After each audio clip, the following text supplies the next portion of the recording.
Hi, my name is Denise Kingsley-Jones and I am known as the Health Guru. I blog and vlog for my own business, Olive Training 180, as well as doing one-to-one and group sessions for optimum health on a range of subjects.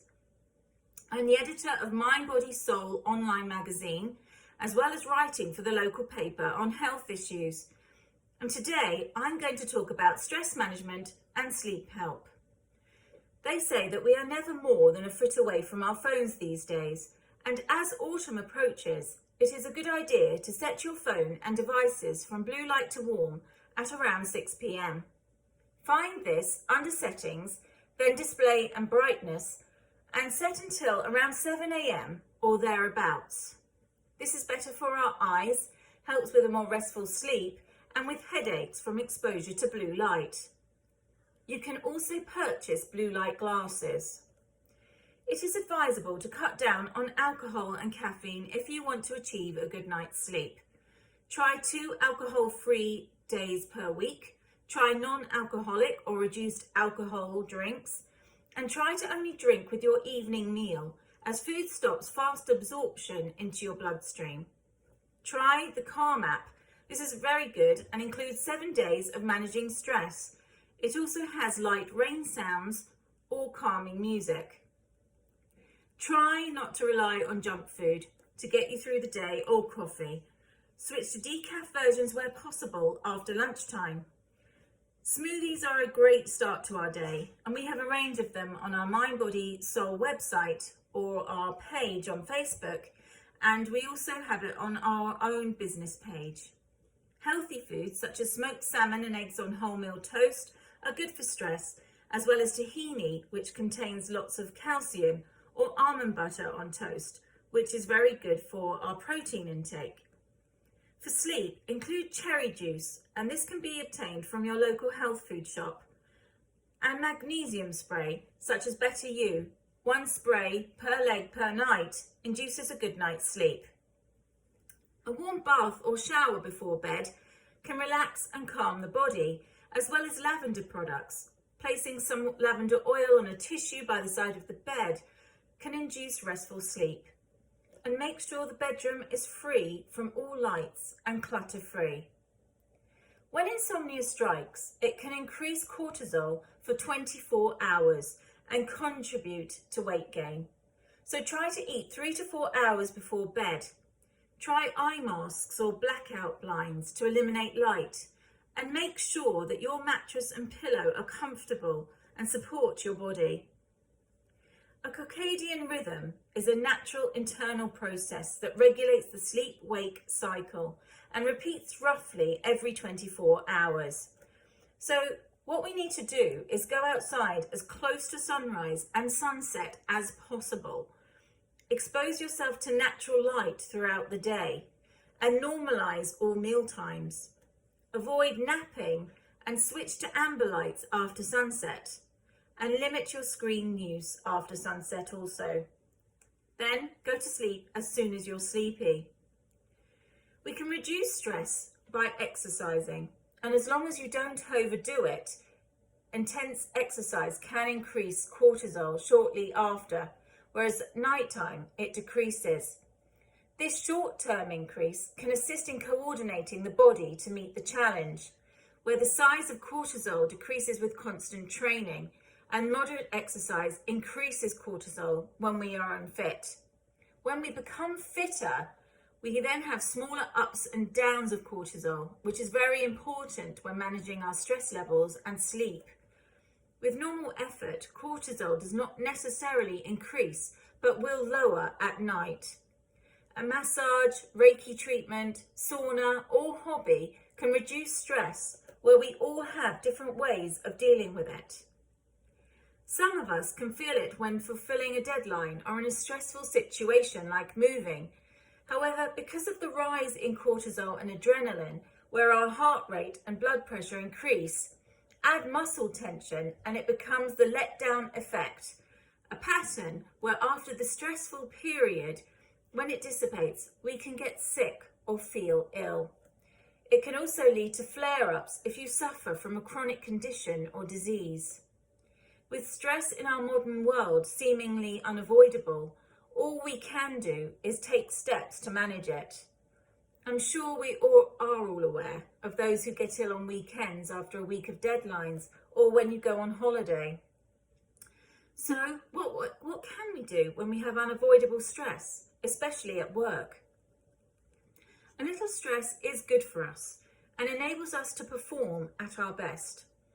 It helps us accomplish tasks more efficiently, encouraging us to conquer that interview or reach your goals, and can even boost your memory.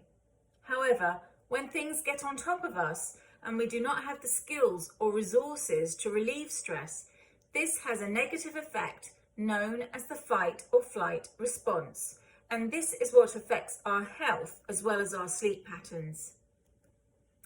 When the brain receives some kind of threat and starts to produce chemicals, including cortisol, this is when it becomes a danger and we need to relieve that stress. A total of 15.4 million working days were lost to work-related stress in 2017 to 18, and anxiety and depression accounted for 44% of all cases of work-related stress.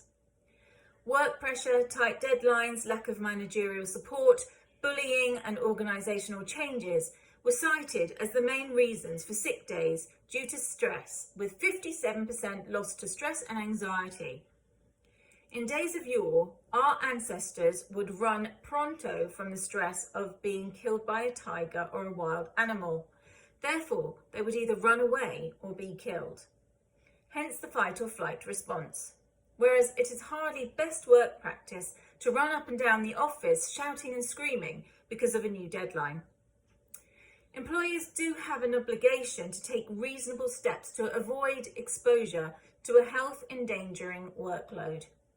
A case in Northumberland against the County Council meant John Walker, managing 4 teams of social workers, won £175,000 for failure to provide enough support. He had to retire after 2 nervous breakdowns and could not work again. Yet, had the council acted upon his return after the first breakdown and he had been supported, then the second would not have happened.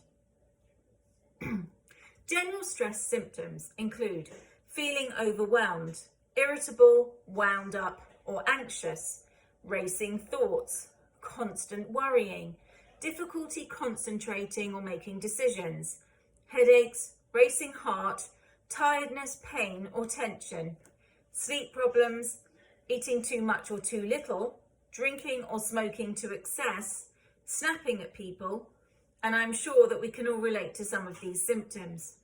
We therefore need strategies for when stress strikes or scenarios become overwhelming. So these factors can then lead us to seek help, and these can include counselling for stress management, especially with drugs or alcohol abuse. Counselling can also help with other stressors such as divorce, bereavement and family pressures. See your GP for a referral. Relaxation techniques include deep breathing, articulating short and long-term goals and identifying steps to achieve them. Abstaining from alcohol is an obvious one, or reducing our intake, as well as caffeine, as we said earlier. If bullying is a factor at work, for example, contact ACAS or your union. And stress should also be assessed in an employer's risk assessment. Take up a hobby or spend more leisure time with loved ones. Listen to stress management podcasts or managing anxiety. Many are now advocating a mental health day for ourselves that is not being selfish, but taking time. When our spouse is at work or our kids are at school, it can help to regroup our mind, body and soul. So go for that spa day. You will become more productive and nicer to be around, and it will also give your immune system a boost by recharging and preventing burnout. Obviously, if you do have severe mental health problems, it is best to seek help, and we will have a number of helplines on after this, just on the top of the video. Learning a new skill like meditation, may be new to you, or you may already be your own guru. It can seriously boost your mental health. Just sitting still for 5 minutes while focused on your breath can reap amazing health benefits. It is important to relax and take time out. So now I will lead you through a 5-minute meditation. Unfortunately, we can't use music, but I will help you, guide you through. So if you close your eyes and breathe in to the count of 1, and breathe out 2. Breathe in to the count of 3, and breathe out 4. Breathe into the count of 4, and breathe out 5.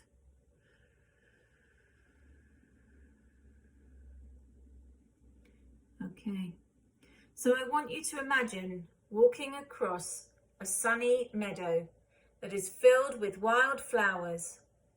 You walk towards the woods that you see in front of you and notice wild bunnies and butterflies and insects buzzing around in the sunshine.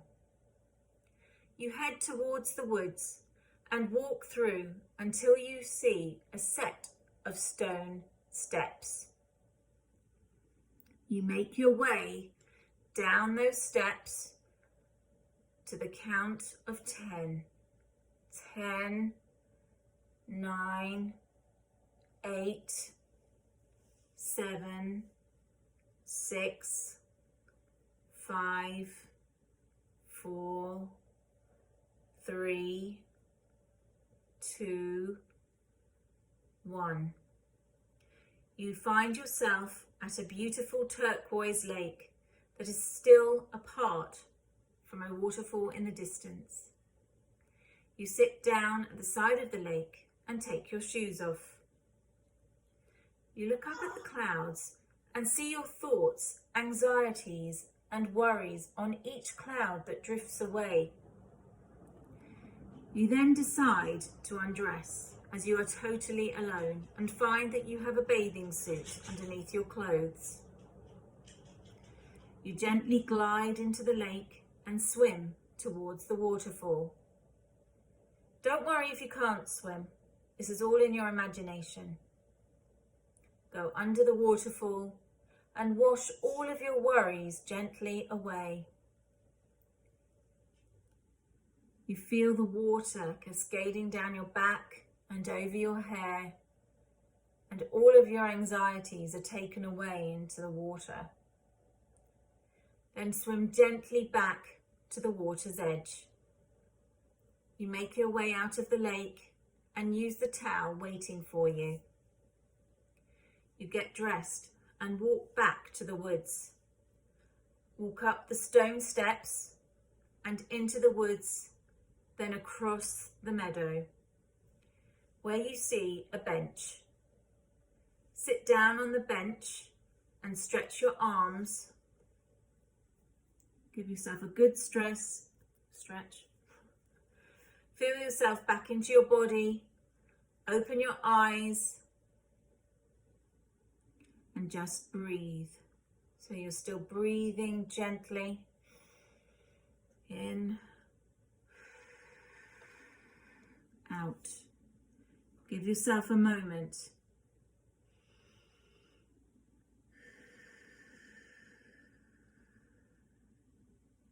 Feel all your stresses leave your body and have a good night's sleep tonight.